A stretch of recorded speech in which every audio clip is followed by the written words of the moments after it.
Hello, friends. Hello, good people. We all write in our own scripts, and indeed, writing itself is a kind of magic. But there are scripts shrouded in mystery. The mystery of the Indus script, the Indus script, associated with the ancient civilization of the Indus Valley, remains an undeciphered writing system, discovered on seals, tablets, and pottery dating back more than 4,000 years. Consisting of approximately 400 different signs, this script has puzzled scholars ever since its discovery. These symbols, engraved on artifacts found in what is now India and Pakistan, represent one of the oldest known forms of writing in the world. No bilingual or trilingual text has been discovered, and there is no equivalent of the famous Rosetta Stone to aid in translation. This complicates efforts to decipher its meaning. The purpose of the script and the language it represents remain elusive. Some suggest that the script may have conveyed religious or administrative information, while others propose that it may represent a logographic or syllabic system. The ancient Indus Valley Civilization, with its sophisticated urban planning and enigmatic script, continues to intrigue scholars and historians. A recent study offers a new analysis of the Indus Shield M282, discovered at the remarkable archaeological site of Mohenjo-Daro. Using the proposed Sindhu-Prakrit alphabet, it conducts an in-depth examination of the relationship between the seal's iconography and the text inscribed on it, attempting to unlock the meaning behind its motifs. The Indus script is one of the last major undeciphered writing systems of the ancient world. The new approach in this study treats the script as an alphabet, offering a new perspective on its interpretation. This analysis is based on the comprehensive documentation of Indus signs by prominent scholars such as Aravatham Mahadevan and Asko Parpala, with the aim of shedding new light on this ancient mystery. The detailed study proposes an empirical model for understanding compositional techniques and the potential use of diacritic, additional signs within the Indus script. The model suggests that the script operates with approximately 40 basic signs, supplemented by symbols representing vowels, diphthongs, and aspirated consonants. These primary signs have been assigned phonetic values through comparisons with other ancient alphabetic scripts. The concept of decipherment often depends on the apparent nature of the process, as noted by Indian epigraphist Iravatam Mahadevan. For a syllabic or alphabetic script to be considered successfully deciphered, its phonetic elements must interlock in a way that provides clear evidence of its functionality. The proposed alphabetic decipherment of the Indus script reveals a compelling connection between the decoded text and the accompanying iconography. This congruence, correspondence between words and behavior, is further supported by numerous iconographic seals that demonstrate a similar level of consistency when interpreted through the proposed Sindhu-Prakrit alphabet. Bahada Ansumali Mukhopadhyay, who has been studying the Indus script since 2014, argues that each Indus sign has a specific meaning and that the script was used primarily for commercial purposes. Mukhopadhyay explains that inscribed Indus seals were mainly used as tax marks, while tablets were used as permits for tax collection, craftsmanship, or trade. She argues that, contrary to commonly held beliefs, the script was not used for religious purposes, nor nor did it phonetically spell out words to encode the names of ancient Vedic or Tamil deities.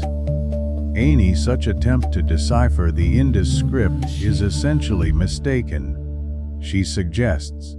Although Mukhopadhyay's arguments are far from universally accepted, they have certainly caused a stir among the small but diverse group of scholars who have studied and attempted to decode the Indus script and language for years.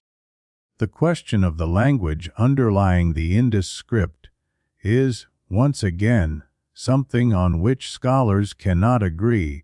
Long before the ruins at Harappa and Mohenjo-Daro were even recognized as belonging to the Indus Valley Civilization, Sir Alexander Cunningham reported the first Harappan seal in the 1860s. A few years later, he suggested that the inscriptions on the seal bore signs of the Brahmi script, which is the predecessor of more than 200 scripts in South and Southeast Asia.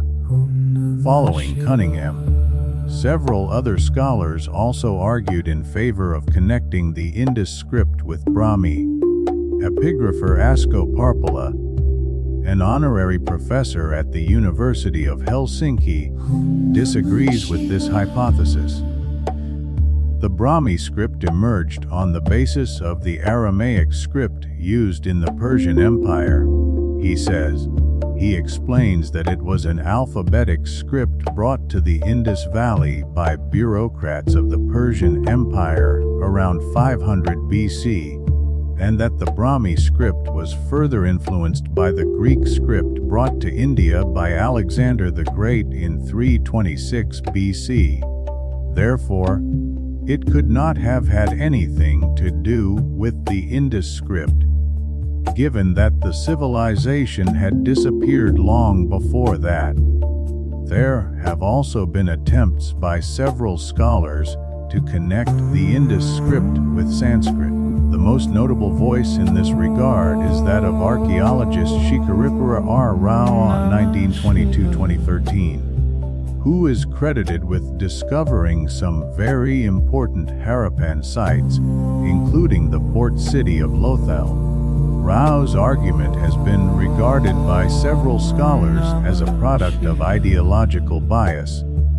Journalist and author Andrew Robinson, in his book Lost Languages, The Enigma of the World's Undeciphered Scripts, 2008, writes, "It is difficult to avoid the conclusion that Rao, for nationalist reasons, was determined to prove that the Indus language was the ancestor of Sanskrit, the root language of most of the modern languages of northern India, and that Sanskrit therefore was not the product of the so-called Indo-Aryan, Indo-European invasions of India from the west through Central Asia, but instead was an expression of the local Indian genius."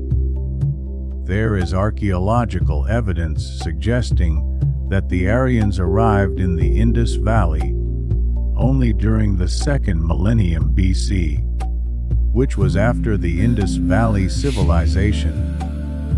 Parpola explains regarding why Sanskrit cannot be connected with the Indus script. Parpola's own research on the Indus script began in 1964 while he was working on his doctoral dissertation on Vedic texts. It began more as a hobby, as he was inspired by the decipherment of Greek Linear B, which had taken place only a decade earlier. One major innovation he brought to the field of Indus script studies was the use of computers, which was a new technology at the time. Together with his childhood friend Seppo Koskiniemi, a computer expert, and his brother Simo Parpola, who was working on Mesopotamian cuneiform writing at the time, the trio began studying the Indus script. The team's analysis led to the conclusion that the script had Dravidian roots, Parpola explains that it is a logosyllabic script of the type used by all major cultures around 2500 BC. Basically, the signs were pictures that by themselves represented whole words, he says. He argues that the script uses the concept we now know as a rebus, meaning that either the pictogram represented the word for the object or action depicted, or any word that sounded similar to that word, regardless of its meaning. So, if we know the language on which the script is based, then we have the possibility of deciphering some of the signs of the script. Parpola says, decades of research using statistical, computational, and comparative linguistic approaches have failed to provide a convincing breakthrough. The mystery surrounding the Indus script continues to endure, leaving scholars captivated by its enigmatic nature and continuing to search for clues that may unlock the secrets preserved in this ancient writing system.